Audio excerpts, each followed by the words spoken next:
Hindi na tayo nagdadagdag yan eh. Ang laro kasi ng power pag ganun. Pag ganyan. Okay mga Kaworski, so welcome back ulit sa ating YouTube channel ano. So ngayon, itatalakay naman natin ngayon mga Kaworski ay about sa pagre-remap ano. Syempre, hindi ka makakapag-remap kung wala kang pang-remap, okay? Etong mga pang-remap na ito mga Kaworski, binibili natin to sa mga remapper talaga o yung mga sikat na ano na nagtuturo ang pagdating sa FI ano. Binibili natin 'tong mga module nila and then yung software nila. At saka nagpapaturo tayo dun sa mga master na magaling mag-remap ano. So lahat sila pwedeng magbigay sa atin ng advice ano. So lahat sila pakinggan mo mga Kaworski para magkaroon ka ng malaking idea dun sa mga pinagsasabi nila. Pag sama-samahin mo lang, pag napagsama mo, boom, yun na po yun. So medyo may nalalaman ka na pagdating sa pagre-remap. Okay? So ituturo ko sa inyo mga Kaworski. Syempre, pag bibili kayo na ito mga Kaworski, dun kayo sa legit na nagbebenta talaga ng ano, ng pang-remap ano. Pero kung may magtatanong sa akin kung sino bibili mga Kaworski ano, i-PM nyo lang ako mga Kaworski. Meron tayo i-recommend na tao na magbebenta ng mga module na to na pang-remap ano. So kailangan mo talaga doon syempre ng laptop. And then bago ka bumili ng laptop, halimbawa bibilin mong laptop ay ano lang, mababang unit lang. Mas the best, papalitan nyo na po yung SD card ano. Igawin nyo ng SSD card tapos patasan nyo na RAM para pag nagre-remap kayo walang abala. Mabilis po yung ating laptop. Ngayon kung meron ka naman laptop na ginagamit, pero advice ko sa inyo mga Kaworski, pag kukuha kayo ng laptop, mas the best yung pang remap nyo lang. Huwag nyo na pong gagamitin pang use o yung halimbawa diyan kayo nag-aaral etc. Ganun. Mas the best pang remap mo lang siya. Okay? Ngayon mga Kaworski, pag bibili kayo ng mga pang remap, syempre dun kayo sa mga legit. So marami na pong nagbebenta na yan. And then kung gusto niyo naman bumili sa pinagbilan ko, sige, PM niyo po ako mga Kaworski. I-share ko sa inyo. And then magtuturo tayo ng konting idea about sa pagre-remap ano. Okay, so meron tayo dito mapa. Okay. Balik i-ano mo natin mga Kaworski, ito yung ating mapa ano. So bago yan, syempre alamin muna natin yung ECU na to. Okay? Ngayon, meron kasing mga motor mga Kaworski, hindi natin nakikita yung code nung kanilang mga motor. Kabit muna natin to. Okay? Okay, so mga Kaworski, nakabit na natin ano. Kasi sa remap na bibili natin, meron kasi dalawang klase kasi yan sa pang Honda. May pang 4 pin and then 4 pin ulit. 3 pin pala. May pang 4 pin at saka may pang 4 pin. 3 pin din po pala to. Ito kasi yung mga pang Yamaha type na ano na sa mga B3 kasi ganito na po yung sakit nila. Ipakita ko lang po sa inyo. Ayan, ganyan na po siya.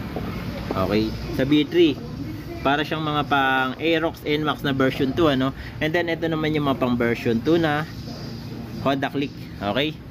And then syempre nakakabit dapat yung module nyo and then nakakabit dito sa ating laptop. Okay? So ang ginagamit ko lang muna ay itong Specialist Tuner ano. So ito kasi nabili natin to sa ating Tropa Pits. Yan, yung software na yan na libre. Nabili ng libre ano.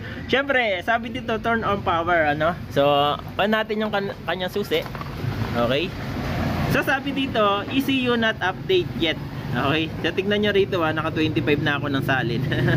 So kasi syempre nag-aaral tayo ano. Pinag-aralan yung motor ko para may makuha tayong magandang idea. So dito hindi natin nakikita yung pinaka code ng ECU. Okay? So medyo pikado pagka ganyan mga Kaworski, kaya dapat aalamin natin yan. So paano bang alamin? Ang ECU kasi ng B3 mga Kaworski ay dito po nakalagay. Okay? Para po masilip natin yan, tanggalin nyo yung clip dito. Okay? Ito yung clip. Tanggalin mo natin susi para klaro. Ayan. Ito yung clip, tanggalin natin. And then meron tayong tatanggalin na tornilyo sa baba.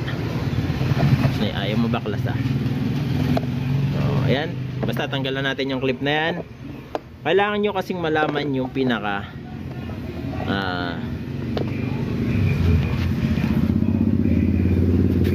ECU number and then baklasin natin yung tornilyo rito. So screw lang yan, driver screw.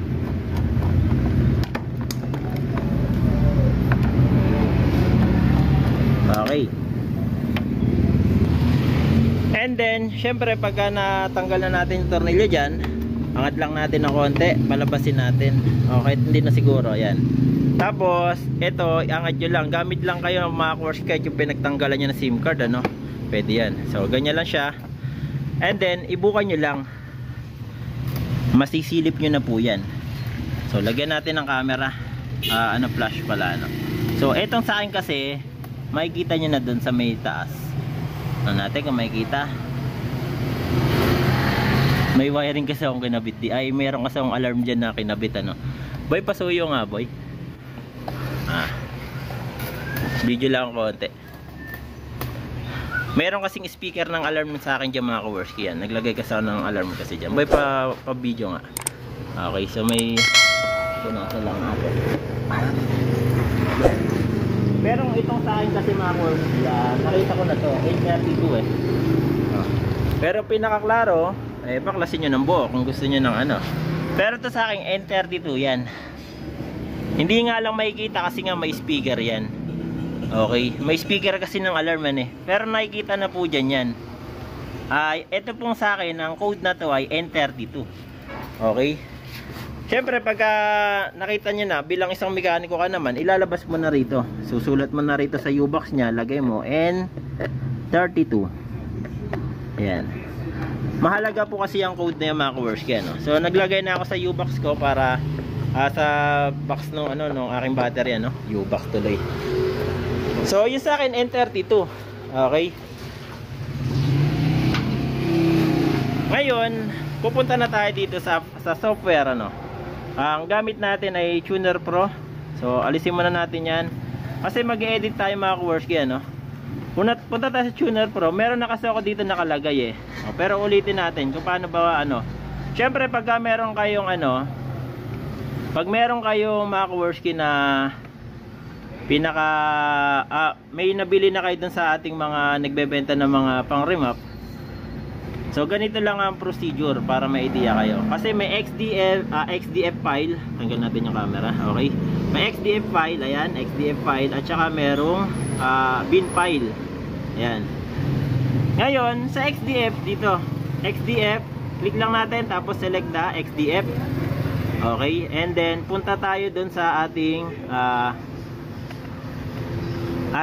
mga so madalas kasi nasa desktop yung sa akin, sa desktop Honda. Okay, so punta tayo dito. Halimbawa mayroon na kayong mga nakalagay dyan, so ituturo naman sa inyo mga kaworski, ito yung sa akin, Honda Click B3, dalawa kasi nakapasok dyan. So bali dito meron ditong N32, ayan yung N32 at saka yung N42. Medyo matagal lang tong video mga kaworski, pagtsagaan nyo na. Siguro ikakat ko muna, and then magpa part 2 tayo. Okay, ito yung XDF. Click nyo yan, and then pupunta na rito. Okay, and then open natin. So andyan na isa, XDF, and then dito naman sa file, click mo lang din, and then open bin file. So dun ka ulit pupunta. Huwag mong pipiliin to, ayan. Pag pinili mo, iba yan. Syempre, ang hanapin mo dyan yung may bin na nakalagay sa dulo. Ayan, bin. Yan yung i-click mo. Enter dito pa rin, bin. Okay, and then nasa baba na, open na natin. Ngayon pag na-open na yung mga kaworski, ito na po siya. Ito na ba? View. Okay, ito na mga kaworski, and then click na natin. Okay, dito may makikita kayo mga kaworski, breakpoint, fuel at saka yung Spark Advance, other, and then yung rev limiter, pagka magre-remap kayo mga kaworski, wag na wag kayong gagalaw sa limiter. Okay, ito kasi limiter eh. Wag na wag nyo nang gagalawin yan. 1.8 pinakasagad dito, wag nyo nang galawin yan, dahil kahit gawin nating dalawang 20,000, hindi natin mapapapalo yon ng 20,000 na nakalapag yung gulong na nakasakay tayo. Yan 10.8 po na yan, hirap na hirap pa po pagka nakasakay tayo, maniwala kayo sa akin, dahil nasubukan ko na po yan. Pero loobin, gagawa tayo ng video na yan. Okay, ang mga ginagalaw lang namin pag kami ay nagre-remap, fuel at saka yung spark lang. Ayan, may spark 1, spark 2. Okay, dito sa fuel 1 may makikita kayong fuel 1, fuel 2, and then fuel 3. So ito yung mga ano ba pinagkakaiba ng mga yan. So nagtataka nga ako dito sa fuel torch drive ano. Yung fuel torch drive pala, ano yan, bali siguro yan yung fuel 1 kasi mas mababa yung ano niya, numbering niya no.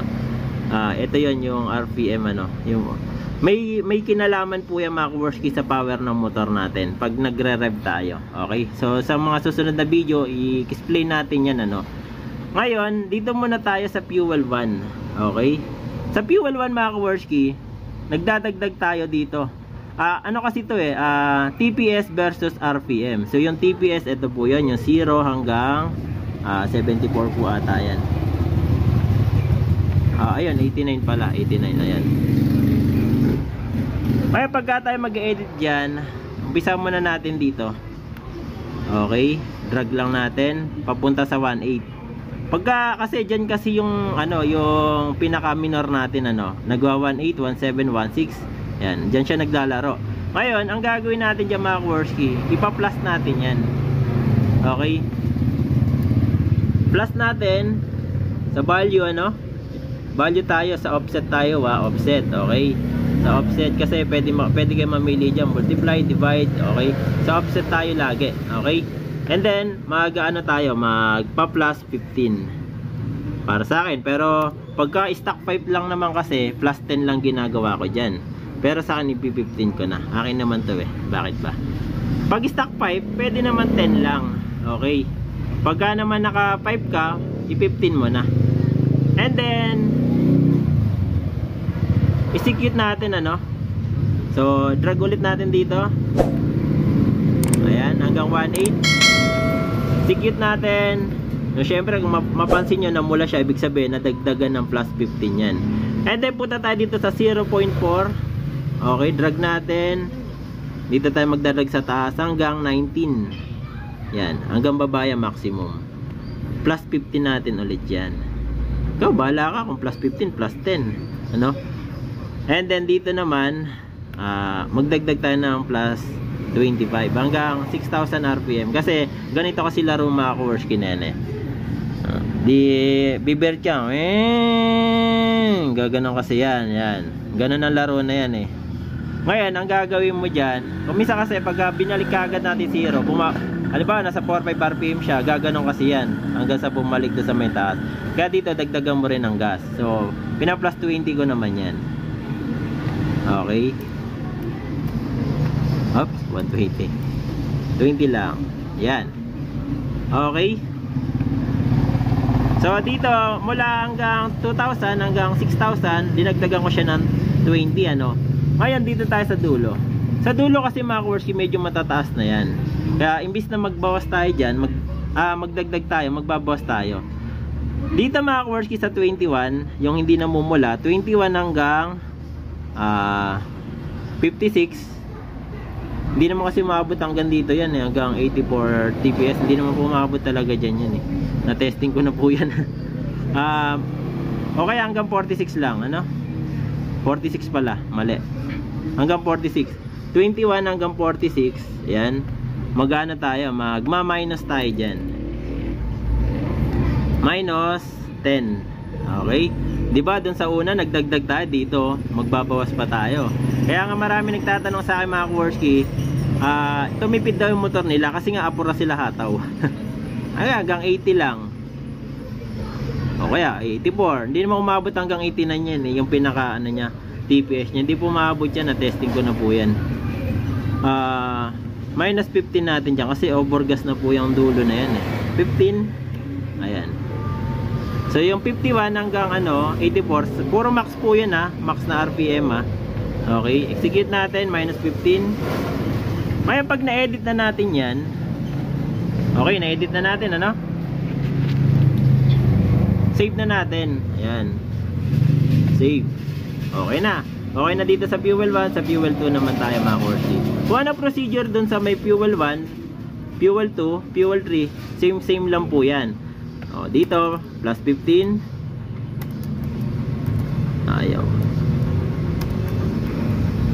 Ayaw gumana yung aking ayaw gumana ng switch ko. Okay, so plus 15. Okay, execute.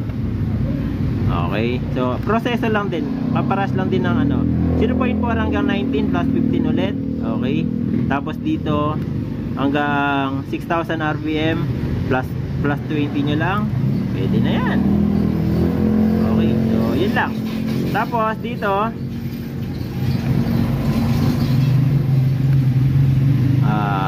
hanggang 46 minus natin yan, minus 10, and then dito naman sa 51 hanggang kahit 80 lang o 84, hindi naman sumasagad yan eh, minus 15 tayo dyan. Okay, so minus 15, execute. Okay, so meron tayong 1 at saka 2, save ulit natin yan. Okay, and then dito sa fuel map RPM, ito yung talagang fuel 1 eh, yung ganyan napakababa ano. Ganun lang procedure dyan. So tapusin ko muna ta. Okay, save na natin yung fuel 3 ano. And then dito na tayo sa Sport Advance ano. So dito mga Kowarski, dito na papasok yung power ng ating mga makina. Okay, kasi ito na yung spark ng kuryente. O yung pinaka spark ng spark plug natin ano. Dito mga Kowarski, punta tayo sa may 2.0 TPS. Ito yung TPS kasi diba yung taas, tapos yung RPM yung gilid. Punta tayo dito sa may hanggang 6,000 16 pala, 16 RPM. Tapos tatapat nyo sa may 0. Ayan, sa 2.0 hanggang 16 RPM. Ulit natin. Okay, drag nyo yan hanggang 3,000. Okay, ayan, hanggang 3,000. Tapos, papupuntahin nyo naman siya sa hanggang 19. Okay. Okay, so ayan tandaan nyo, 2.0 hanggang 19.2. Tapos, 1.6 hanggang 3,000. Ngayon mga Kowarski, magdadagdag tayo ng plus 2. Huwag nyo po ipa plus 20 yan madudurog yung ano nyo, matudurog yung piston ninyo. O tawag doon yung magnanaking kung tawagin nila. Okay, sikit natin yan. Yan, yung mga nambulan na yan, pin last 2 natin yan. Kasi ang laro kasi ng ano, dito kasi hindi na tayo nagdadagdag yan eh. Ang laro kasi ng power pag ganun, pag ganyan. Okay, pag ganyan kasi ang kuryente ano. Ngayon yung 19.2 na yan, tatapatan natin yan sa baba dito. So mag-uumpisa naman yun sa 3,250 ano, RPM hanggang 19.5 19.2 ano. So ulit tayo, drag natin yan hanggang baba. Yan pinakasagad 10.5 ano. And then sagad nyo na hanggang dulo, bahala kayo. Okay, may iwan pa dyan eh. Ngayon dyan naman ipa-plus 3 natin yan. Ay, ganun lang. Power na yan. So, yung naiwan dyan sa dulo, dagdagan nyo na lang. Okay. Hanggang 8 lang, hanggang 84.6 lang. Hindi mo naman kailangan yan. Plus 3 ulit yan. Ayan. So, ito yung pinaka-power ng ating makina. Pag ganyan kasi ang takbo ng ano na yan, ng kuryente ano, o ng mapa. Kaya pagka tumapad dyan yung ano natin, yung power, talagang lalakas yung motor natin ano. Okay, so ito yung Sport Advance 1. Yan, number 1, save na natin yan. And then kung ano yung procedure nyo sa number 1, ganun lang din sa procedure na number 2 ano. So same process lang yung mga Kowarski ano. Okay, hanggang 3,000 to 19. Plus 2 lang yan. Plus 2. Okay. And then, pasensya na, medyo malikot halata yung tika-video eh. Yan. Tapos dito naman, drag lang natin sagad. Plus 3 naman natin yan. Same proseso lang yan. Okay. Ay, ba't nag-3 yan? X muna natin to. No. Pagka naman, pagka nagkamali kayo, X nyo lang para tapusin ko muna to. Okay, so ito tapos na to, sisave ko na lang ulit. So bali dalawa lang naman yan. Yung spark axle po na hindi na po kasama yan. Okay. Ngayon mga kaworski, itong ginawa natin, pupunta tayo sa file. Okay. Tapos hanapin dito yung save bin as. Yan. Click lang natin. And then punta tayo sa desktop. Click natin yung desktop para pumasok siya sa desktop mga kaworski. Ayan. Ngayon, gawa natin ng pangalan. Kasi nakalagay dito K2BG N32, ano? Lagyan nyo na lang ng pangalan. Okay? Ang ilagay nyo, done muna. Done. Lagay muna natin done. Okay? Kasi ipapakorek pa natin yan. Okay? Ngayon, hanapin natin sa may, sa desktop. Ito yon, nandito yon. Okay? Punta tayo sa checksum. So, kasama to sa mga ibinibigay pagka nagre-remap tayo, kasama yan dahil nga need natin gumamit ng ganito para may tama natin yung gawa natin. So punta lang kayo, nandito yon. So yung N32 done, ito nakalagay, yan. Okay, click natin yan and then open natin. Tapos papakorek natin. Pag nag green yan, okay na po yan. Ngayon tanggalin natin yung done. Lagay ko na lang kaworski. Okay, so yan, kaworski. Lagyan ko na ng kaworski muna. Okay, and then okay natin. So ayun, sabi niya rito, checksum valid, no need correction. Okay, so ibig sabihin okay na yung ginawa natin. So nandito na sa desktop yun, so ito yun. Ngayon, punta na tayo ngayon sa specialist page tuner natin. So depende po kayo kasi yan sa software na ibibigay sa inyo. Ito kasi, ito lang ang inabil ko. And then on natin ulit yung motor. Ipapasok natin yung niload natin. Okay. So bago yan, ito umaandar po area. Ayan, umaandar to. O yan, umaandar. Patayin ulit natin. On natin. Umaandar yan, ha. Ngayon ipapasok na natin. So pumapalo ng 20 minutes. Punta lang tayo sa bin. So depende kasi yan sa mga yano natin, ha. So ito yung ginawa ko. Yung N32, lagi nyo check up yan, yung mga code na yan. Dahil pagka mali kayo, yari kayo. Sisira ECU. Okay, ito yung ginawa ko. And then open. Ayan, so ito na siya, pumasok na yung kaworski bin, Ngayon ipa-flash ko na po yan. Patayin ko muna. Ulitin ko, patay. Knock off. And then on natin. Yan. So, ngayon ipa-flash ko na dahil nga nakakabit na yung ginawa ko, Ipa-flash ko na ngayon. Ang ginagawa niya ngayon mga kaworski, ini-erase niya na yung dating naka-program doon sa ECU ko, Andun. Wala pang check engine yan, Tapos pagka ipa-flash niya na yan, mag-check engine na rin. Ayan, erasing plus. O yan na. Pagka lumabas na po yan, writing data process. Ayun na, nag-check engine na yan. So meaning, pumapasok na yung program na ginawa ko, yung in-edit ko, Hintayin nyo na lang po yan hanggang sa mayari. Wag nyo pong papatayin yung ignition dahil pag pinatay nyo, baka magka-problema pa. Okay? Hintayin nyo lang pong mayari yan, sasabihin niya po yan kung tapos na. Okay? So pause ko muna saglit. Hindi to scripted, ayun yung oras. So 15.514. Okay? So ayun na, na siya, check engine. Nakasalpak yan, Okay? So patayin muna natin saglit. Hintayin natin mayari. Okay, so wait na lang natin. So ayan, 1 minute pa lang nakakalipas.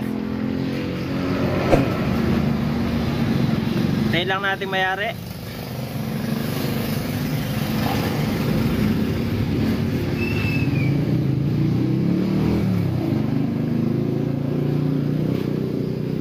Up to 2 minutes na siyang na-upload, Okay, 67.68% pa lang kasi. Pause muna natin. Okay, so yan, medyo malapit na. So bali pumapatak siya ng 4 minutes pagka ina-upload na natin doon sa kanyang ECU, So hindi po supported ng yan, ng data or ng wifi. At wala pong wifi yan. Ayan, okay na. Yup, 100% na. Hintayin na lang natin. Okay, finish. And then, off na natin. Tapos, tanggalin muna natin yung... Okay. And then, start natin. Check natin kung andar naman. Yan. Working. Wala nang check engine. Start natin. Ayun. So, ito na.